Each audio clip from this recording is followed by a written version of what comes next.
लाठीचार्ज करते, 2 महिला सापडल्या, त्यांना पूर्ण आरपीएफ रॅपिड ॲक्शन फोर्स पूर्णपणे जसं काही वेड्यासारखं लाठीचार्ज करते. बरं, नावाच्या पाट्या देखील काढल्या या रॅपिड ॲक्शन फोर्सने. म्हणजे तुम्ही भारतीय नागरिकांवर, तुम्ही हिंदुस्थान्यांवरच लाठीचार्ज जो केला, एवढा भयानक केला, अमनुष्य केला, की तुम्हाला कुठेही संवेदनशीलता नाही आहे की कोणासाठी आंदोलन होत आहे.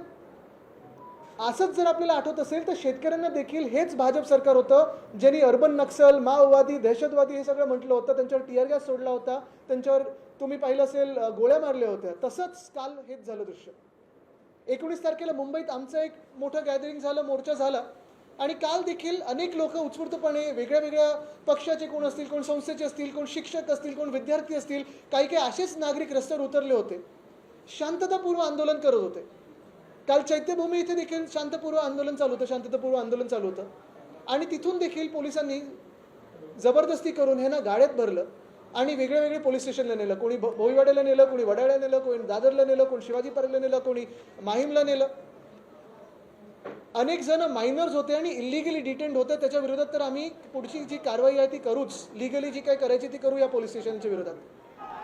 पण काल आमचे सगळे सहकारी, मग त्याच्यात अर्थात सागर देवरे आहेतच, साईनाथ आहे, आमचे आमदार महेश सावंतजी असतील, सूरज असेल, हे सगळेच धावून गेले. आणि ह्या सगळ्या विद्यार्थ्यांना, ह्या सगळ्या तरुणांना पोलीस स्टेशनमधून सोडेपर्यंत सिद्धेश शिंदे होते, निशिकांत शिंदे होते, हे सगळे तिथे थांबले होते. तिथून यांना सोडलं, रात्री सुटका झाली आणि मग तिथून निघाले. पण आज पाहिलं तर सकाळी पोलिसांच्या मनात असं आलं किंवा भाजपाच्या राजवटीच्या मनात असं आलेलं आहे की ह्या सगळ्यांना लिगल नोटीस पाठवलेली, अनेकांवर FIR टाकलेले आहेत. आणि आज देखील मला वाटतं दुपारी 100-1 मुलांना त्यांनी बोलवून पोलीस स्टेशनमध्ये दाबण्याचा प्रयत्न केला होता. तरी देखील आमचे सगळेच सहकारी पुन्हा एकदा गेले तिथे मदतीला. आज आम्ही जाहीर करत आहे की जिथे जिथेही महाराष्ट्रात आंदोलनं ह्या विषयासाठी होत आहेत, मग नीटच्या विद्यार्थ्यांसाठी होत आहेत, तरुणांसाठी होत आहेत, सोनम वांगचुक यांच्यासाठी होत आहेत, अभिजित दिपकेसाठी होत आहेत, आम्ही एक ईमेल ID निर्माण केलेला आहे, Shiv Sena UBT legal@gmail.com. Shiv Sena UBT legal@gmail.com.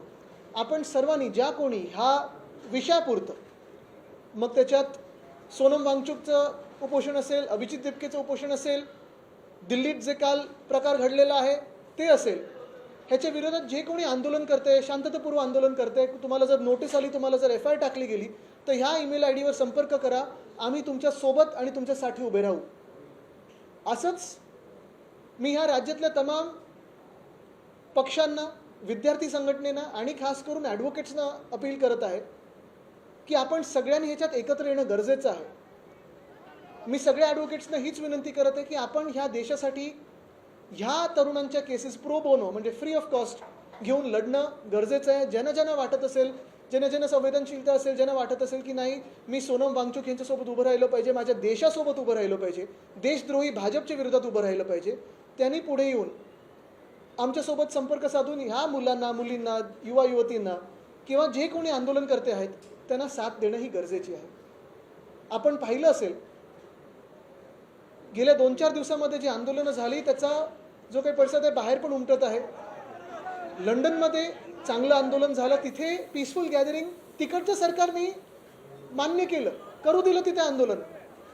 पण आमच्याच देशातल्या देशद्रोही भाजप सरकारने हे आंदोलन होऊ दिलं नाही, चिरडण्याचा प्रयत्न केला.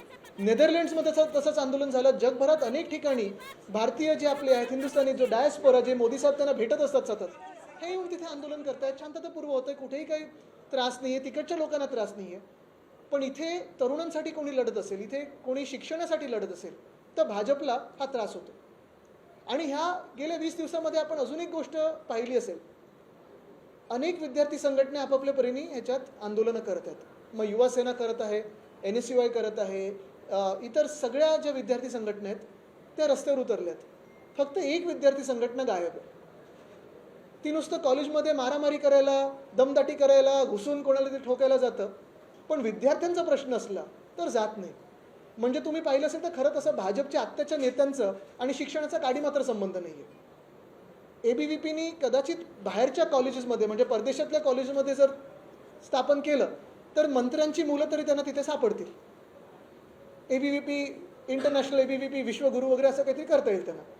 पण देशात जेव्हा विद्यार्थी आज लाठ्या काठ्या खातोय, आज टिअर गॅसमध्ये चिरडला गेलाय. आज तुम्ही पाहताय रॅपिड ॲक्शन फोर्स असेल, दिल्ली पोलीस असेल किंवा कालचं मुंबई पोलीस असेल, दुर्दैवाने जसं चिरडण्याचा प्रयत्न चालू आहे विद्यार्थ्यांचा आवाज, ही संघटना आहे कुठे? आणि म्हणून पुन्हा एकदा मी हेच सांगेन, की उद्धव साहेबांनी पहिल्या दिवसापासून म्हणजे सोनम वांगचुक यांना कदाचित पहिला पाठिंबा हा उद्धव साहेबांनी दिला. उद्या उद्धव साहेब भेटायला देखील चालले आहेत, सकाळपासून तीच चर्चा चालली आहे. पण महत्त्वाची गोष्ट हीच आहे की आपण सर्वांनी एकत्र येऊन हा लढा देणं गरजेचं आहे. आणि आता विसरता कामा नये की भाजप ही देशद्रोही, विद्यार्थीद्रोही आणि भाजपच्या मनात जेवढा द्वेष शिक्षणाबद्दल आहे आणि विद्यार्थ्यांबद्दल आहे तो दिसून आला.